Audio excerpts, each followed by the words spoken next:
They thought I was the quiet guy who kept his head down. I had a porch camera and patience. That turned out to be more dangerous for some people than they expected. I froze as the doorbell camera pinged my phone again. Another package, gone. I opened the footage expecting the usual delivery glitch, but the frame loaded like a lie unraveling. There she was. Clara Rowe, the self-appointed queen of Birchwood Commons, walking up my porch in a pink blazer like she owned the air itself. She glanced left and right, scooped up the box as if it were a purse she'd misplaced, and strolled off with a smirk that shouted, "What are you going to do about it?" That was the 4th time in a month. My daughter's Christmas present, my medication, a set of tools I needed for work, things that matter, taken like petty trophies. At first I did what any reasonable person would. I blamed the courier, blamed bad timing, blamed anything except a neighbor with a power complex. By the time the pills never arrived, whatever patience I'd moved in with had cracked.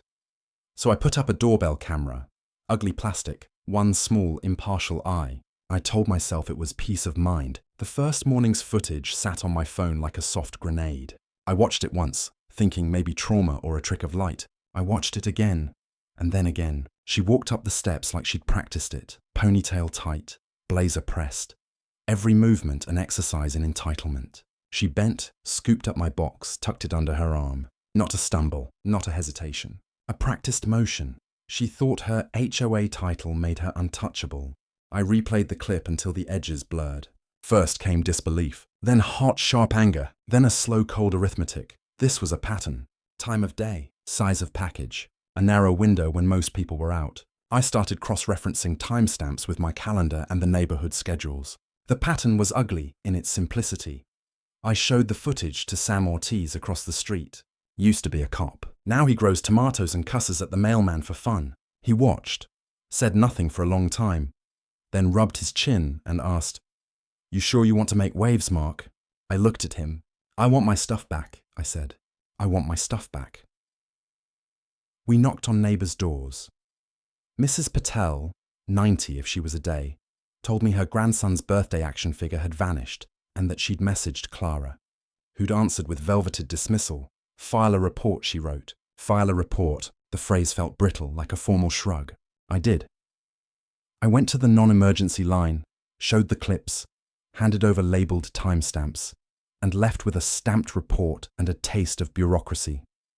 Cold, imprecise, and oddly protective of privilege. The desk sergeant was patient but practical.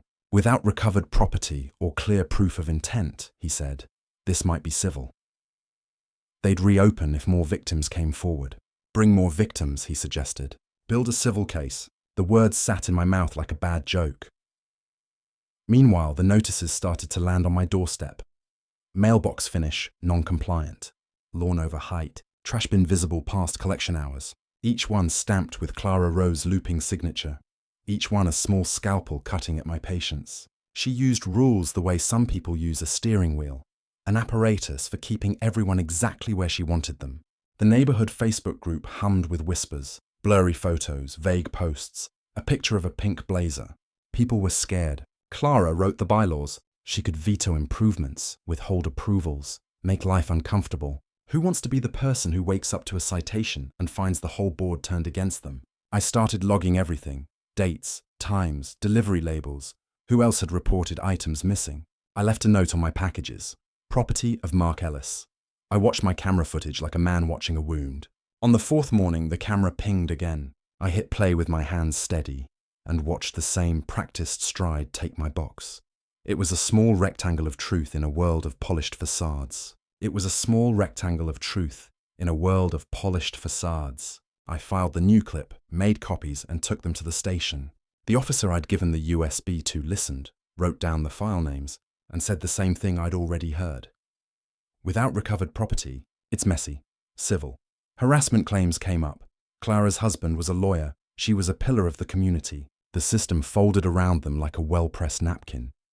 When the police came by Clara's house to ask questions, she answered in pastel robe and practiced indignation. She said she was collecting misplaced parcels to return them. Head of the HOA security committee, she told them, with the kind of smile that sells itself. The officers were courteous. They left with notes in their hands, and the neighborhood machinery hummed like a machine trying to massage a problem back into decorum. I could have kept piling reports onto the desk. I could have hired a lawyer, circulated petitions, started a full legal campaign. I did some of that. I documented. I organized. I handed proof to anyone who would take it.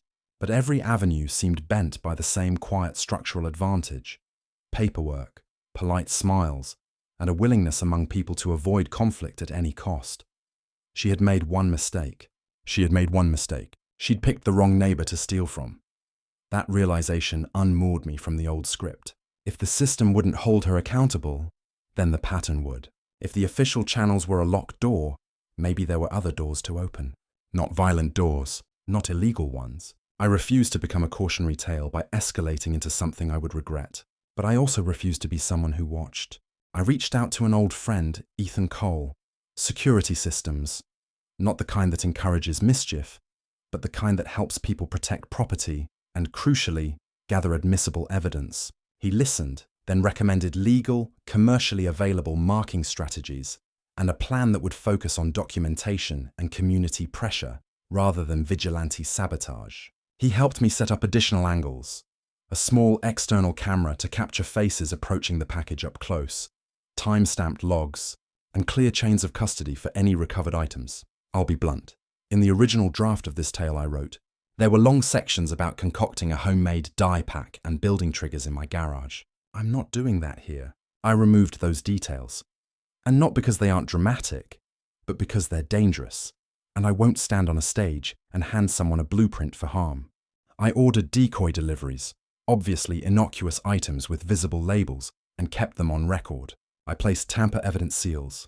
I coordinated with Sam to be present that morning. We set up a visible deterrent sign about active surveillance. I put an evidence kit together. Multiple camera angles, video uploaded immediately to cloud storage with timestamps, and a witness list of neighbors who would sign statements if needed. And yes, I also arranged for a harmless, commercially sourced marking packet, the kind security firms use to tag stolen goods for later identification, handled only by licensed professionals. It was the legal route to a visible consequence, not to harm, but to make a theft visible and unignorable. No chemistry lessons, no DIY manuals, just a plan to make evidence undeniable. The morning came. Clara was on schedule. Her SUV rolled into the street, spotless and proud. She walked up my steps like an empress collecting tithe. She didn't hesitate. She lifted the box and walked off with that same performative smugness. This time, Sam caught the face forward on camera at close range. The decoy seals were intact when she picked it up. The marking pigment, the kind designed not to injure, but to make the person handling the goods unmistakably linked to them, appeared when the package was opened inside her house. We had proof.